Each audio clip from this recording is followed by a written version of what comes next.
Assalamualaikum warahmatullahi wabarakatuh.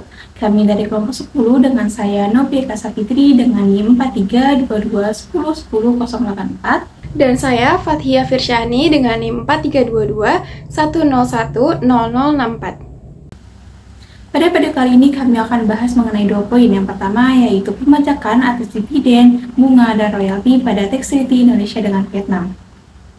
Yang kedua, yaitu contoh kasus pada bentuk usaha tetap, serta bagaimana menghitung PPh tahunan dan BPT-nya, di mana video ini dibuat untuk memenuhi tugas besar 2 pada mata kuliah Pajak Internasional. Pertama, kita akan bahas mengenai dividen. Sebelum itu, kita harus mengetahui apa sih pengertian dari dividen. Nah, dividen adalah bagian keuntungan perusahaan yang dibagikan kepada para pemegang saham. Untuk mengetahui bagaimana pembajakan atas dividen, mari kita lihat contoh berikut. Oke, kita lihat di sini diketahui bahwa Pinex Ltd yang merupakan perusahaan yang berasal dari Vietnam yang merupakan subjek pajak Vietnam mempunyai kepemilikan saham pada PT Raka Perkasa, yaitu perusahaan di Indonesia yang merupakan subjek pajak Indonesia, yaitu sebesar 38%. Nah, PT Raka Perkasa pada 31 Januari 2022 membagikan dividen sebesar 700 juta rupiah. Nah, lalu bagaimana pembajakannya di Indonesia? Di sini kita lihat berdasarkan P3B Indonesia dengan Vietnam, di mana dividen yang diterima oleh Pinex Ltd dapat dikenai pajak Indonesia dengan tarif tidak melebihi 10% sesuai dengan pasal 10 ayat 5. Di mana disebutkan di sini, jika perseroan yang berkedudukan di negara pihak dan mempunyai bentuk usaha tetap di negara pihak lainnya, maka dikenakan pajak tambahan di negara sumber. Namun, tidak akan melebihi 10% dari jumlah keuntungan setelah dikurangi dengan PPh dan pajak lainnya atas penghasilan yang dikenakan di negara lain tersebut. Sehingga dividen dapat dihitung dengan dividen yang dibagikan dikali dengan tarif pembajakan, yaitu 700 juta rupiah dikali dengan 10% didapat 70 juta rupiah. Selanjutnya yaitu bunga. Bunga adalah biaya yang harus dibayar oleh peminjam kepada pemberi pinjaman atas penggunaan dana yang telah dipinjamnya. Untuk pengenaan pajak atas bunga ini dapat kita lihat pada contoh berikut. Di sini diketahui PT Jowo yang merupakan perusahaan Indonesia, yaitu sebagai subjek pajak Indonesia yang meminjam uang kepada Pitra Ltd sebesar 840 juta rupiah dengan bunga sebesar 5% dari total pinjaman. Lalu bagaimana pembajakan atas bunga yang diterima Pitra Ltd? Di sini kita lihat berdasarkan P3B Indonesia dengan Vietnam, di mana bunga yang diterima Pitra Ltd dapat dikenai pajak di Indonesia dengan tarif tidak melebihi 15% dari jumlah total bunga.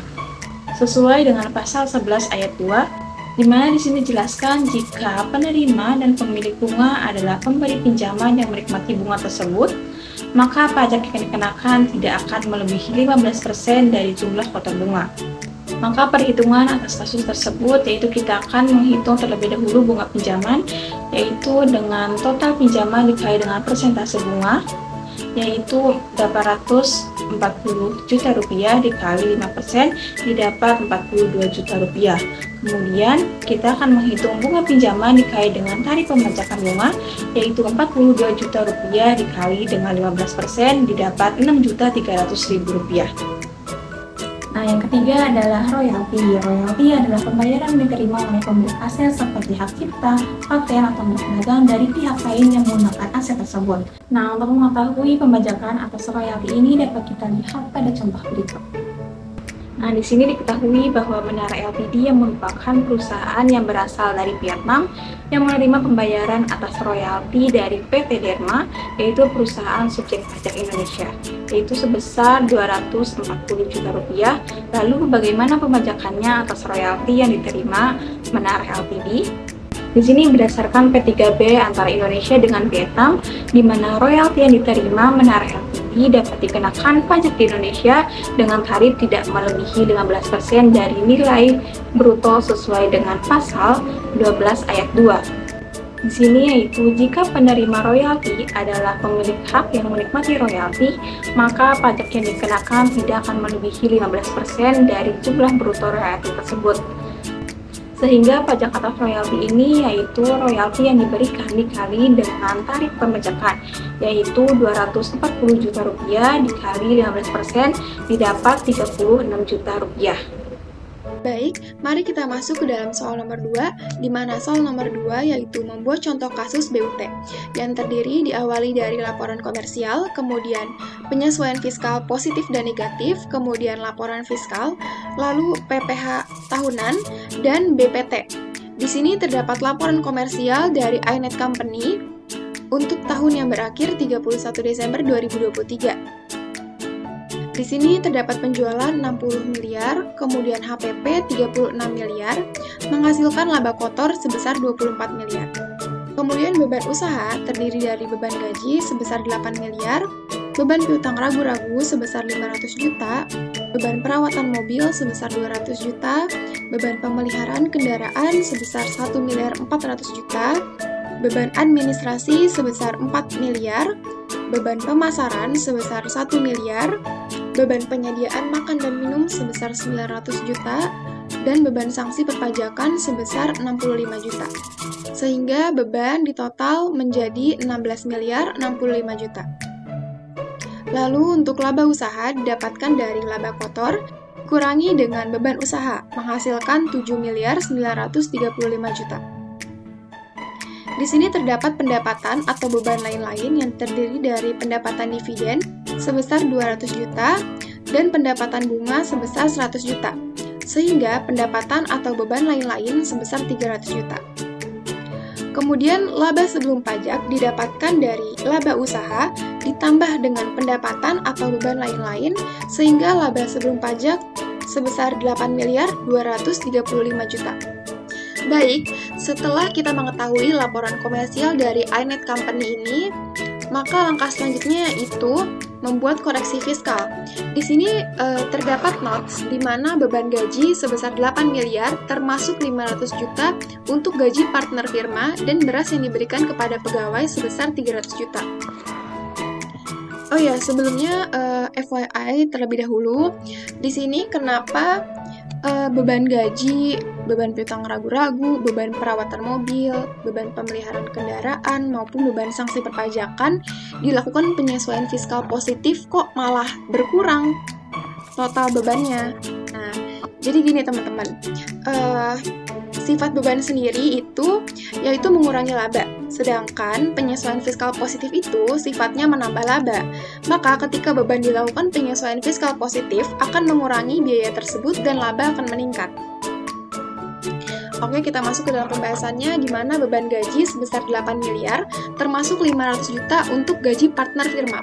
Kenapa sih kok gaji partner firma dilakukan penyesuaian fiskal positif?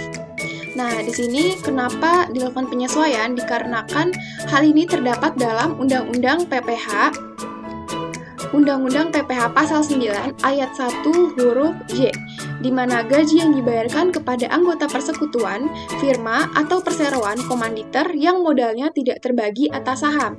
Maka dari itu tidak bisa dikurangkan. Sehingga dilakukan koreksi fiskal positif. Di sini selain terdapat 500 juta untuk gaji partner firma, terdapat pula beras yang diberikan kepada pegawai sebesar 300 juta. Nah, kenapa sih beras yang diberikan kepada pegawai dilakukan penyesuaian fiskal positif? Nah, hal ini terdapat di dalam Undang-Undang PPh Pasal 4 Ayat 3 huruf D. Nah, di sini di mana pada huruf D ini yaitu penggantian atau imbalan sehubungan dengan pekerjaan atau jasa yang diterima atau diperoleh dalam bentuk natura dan atau kenikmatan meliputi makanan, bahan minuman, dan atau minuman bagi seluruh pegawai. Nah, di sini kan beras termasuk dalam bahan makanan, sehingga hal tersebut dikecualikan dari objek pajak, maka beras tersebut dilakukan koreksi fiskal positif. Sehingga gaji partner firma sebesar 500 juta ditambah dengan beras yang diberikan kepada pegawai sebesar 300 juta, di total menjadi 800 juta dilakukan penyesuaian fiskal positif. Maka dari itu, hasil laporan fiskal 8 miliar dikurangi dengan 800 juta menghasilkan 7 miliar 200 juta. Baik, selanjutnya setelah melakukan penyesuaian fiskal positif pada beban gaji, langkah selanjutnya yaitu pada notes yang kedua yaitu beban piutang ragu-ragu sebesar 500 juta. Nah, di sini beban piutang ragu-ragu dilakukan penyesuaian fiskal positif. Hal ini dikarenakan beban piutang ragu-ragu ini tidak bisa dibebankan karena masih masuk ke dalam cadangan, kecuali jika terdapat keterangan bahwa benar-benar sudah dihapus, sehingga menjadi koreksi fiskal positif. Lalu kemudian, beban perawatan mobil di sini terdapat pada laporan komersial sebesar 200 juta. Nah, di sini terdapat notes bahwa beban perawatan mobil pemegang saham sebesar 200 juta. Sehingga beban perawatan mobil ini dilakukan penyesuaian fiskal positif. Karena hal ini terdapat di dalam pasal 9 Undang-Undang PPh pada ayat 1 huruf B, di mana biaya yang dibebankan atau dikeluarkan untuk kepentingan pribadi pemegang saham, sekutu atau anggota tidak boleh dikurangkan, karena hal ini tidak digunakan sebagai operasional perusahaan. Baik, setelah melakukan penyesuaian fiskal positif pada beban perawatan mobil sebesar 200 juta, langkah selanjutnya yaitu kita melakukan penyesuaian fiskal positif pada beban pemeliharaan kendaraan. Nah, di sini terdapat notes bahwa beban pemeliharaan kendaraan berasal dari pemeliharaan truk sebesar 800 juta dan mobil dinas direktur sebesar 600 juta. Nah, di sini kenapa sih kok yang dilakukan penyesuaian fiskal positif hanya 300 juta? Sumber dari mana? Nah, jadi 300 juta ini didapatkan dari mobil dinas direktur. Kenapa pemeliharaan truk sebesar 800 juta tidak dilakukan penyesuaian fiskal? Karena truk digunakan sebagai operasional perusahaan, sehingga truk ini tidak dilakukan penyesuaian fiskal. Nah, untuk mobil dinas direktur sebesar 600 juta, kenapa hanya dibebankan sebesar 300 juta? Hal ini terdapat di dalam Surat Edaran Direktur Jenderal Pajak pada pasal 3, di mana di sini ya, untuk biaya pemeliharaan atau perbaikan rutin kendaraan dapat dibebankan sebagai biaya rutin perusahaan sebesar 50%. Nah, ini dapat digunakan untuk kendaraan sedan atau yang sejenis yang dimiliki atau dipergunakan perusahaan untuk pegawai tertentu. Nah, maka dari itu yang dibebankan hanya sebesar 300 juta. 300 juta itu didapatkan dari 600 juta dikali dengan 50%, menghasilkan 300 juta. Sehingga penyesuaian fiskal positif atas beban pemeliharaan kendaraan sehingga laporan komersial sebesar 1.400.000.000 dikurangi dengan penyesuaian fiskal sebesar 300 juta menghasilkan laporan fiskal sebesar 1.100.000.000. Baik, selanjutnya setelah melakukan penyesuaian fiskal positif untuk beban pemeliharaan kendaraan sebesar 300 juta, maka kita melakukan penyesuaian fiskal positif untuk beban sanksi perpajakan sebesar 65 juta. Nah, di sini terdapat notes bahwa sanksi bunga atas keterlambatan pembayaran pajak kendaraan bermotor sebesar 65 juta. Nah, jadi teman-teman, untuk sanksi administratif ini tidak bisa dibebankan. Hal ini terdapat di dalam pasal 9 ayat 1 huruf K. Nah, di sini, di mana sanksi administratif berupa bunga, denda, dan kenaikan serta sanksi pidana berupa denda yang berkenaan dengan pelaksanaan ketentuan peraturan perundang-undangan di bidang perpajakan tidak boleh dikurangkan. Maka dari itu dilakukan koreksi fiskal positif sebesar 65 juta. Sehingga laporan fiskal sebesar Rp0 untuk beban sanksi perpajakan. Nah, setelah melakukan koreksi fiskal positif, maka kita mendapatkan beban usaha untuk laporan fiskal sebesar 14.200.000.000. Lalu, untuk laba usaha, 24 miliar dari laba kotor dikurangi dengan beban usaha sebesar 14.200.000.000, menghasilkan laba usaha sebesar 9.800.000.000. Baik, setelah melakukan penyesuaian fiskal positif dan didapatkan laba usaha sebesar 9.800 juta untuk laporan fiskal, maka langkah selanjutnya yaitu kita melakukan koreksi fiskal negatif untuk pendapatan bunga. Nah, di sini terdapat notes bahwa menerima pendapatan bunga deposito sebesar 100 juta. Nah, di sini kenapa harus dilakukan penyesuaian fiskal negatif? Dikarenakan pendapatan bunga deposito ini sifatnya final karena sudah dipotput PPh pasal 4 ayat 2. Sehingga ia tidak lagi diikutsertakan dalam perhitungan penghasilan neto fiskal. Maka pendapatan bunga harus dikeluarkan dari laporan keuangan fiskal sehingga menjadi koreksi fiskal negatif.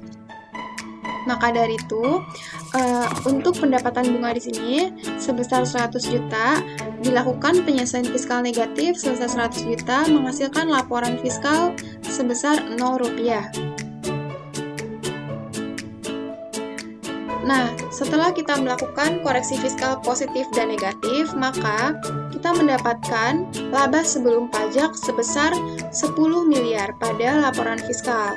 Maka dari itu, kita mendapatkan beban pajak atau PPh terutang untuk tahun 2023 ini sebesar 2.200 juta. Ini didapatkan dari 10 miliar dikali dengan 22%. Lalu, selanjutnya yaitu perhitungan branch profit tax. Nah, di sini terdapat soal bahwa BUT iNet pada tahun 2023 memiliki laba bersih sebelum pajak atau komersial sebesar 8.235 juta. Ini ya teman-teman. Kemudian dengan koreksi fiskal seharusnya koreksi positif sebesar 1.865 juta dan koreksi fiskal negatif sebesar 100 juta. Sehingga mendapatkan laporan fiskal untuk laba sebelum pajak sebesar 10 miliar. Nah, pertanyaannya, hitunglah PPh pasal 17 dan branch profit tax atau BPT dengan tarif tax treaty 10% untuk Indonesia dengan Vietnam. Baik, kita masuk ke dalam perhitungan untuk PPh pasal 17 dan branch profit tax dengan tarif tax treaty sebesar 10%. Nah, di sini terdapat laba komersial sebesar 8.235 juta. Dari sini kemudian ditambah dengan koreksi fiskal positif sebesar 1.865 juta dan dikurangi dengan koreksi fiskal negatif sebesar 100 juta, menghasilkan laba fiskal sebesar 10 miliar. Lalu dari 10 miliar ini untuk menghitung PPh pasal 17, maka kita kalikan dengan 22%, sehingga 10 miliar dikali dengan 22% menghasilkan 2.200 juta. Maka dari itu, laba bersih atau DPP BPT mendapatkan 7.800 juta.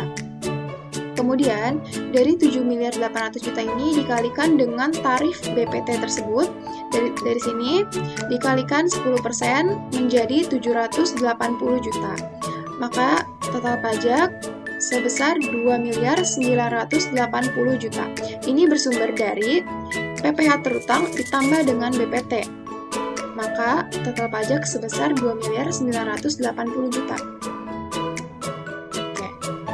Nah, sehingga pada laporan fiskal untuk iNet Company seperti ini, di mana laba kotor sebesar 24 miliar, kemudian beban usaha sebesar 14.200 juta, lalu laba usaha sebesar 9.800 juta, kemudian pendapatan atau beban lain-lain sebesar 200 juta, laba sebelum pajak sebesar 10 miliar, dan laba setelah pajak sebesar 7.020 juta.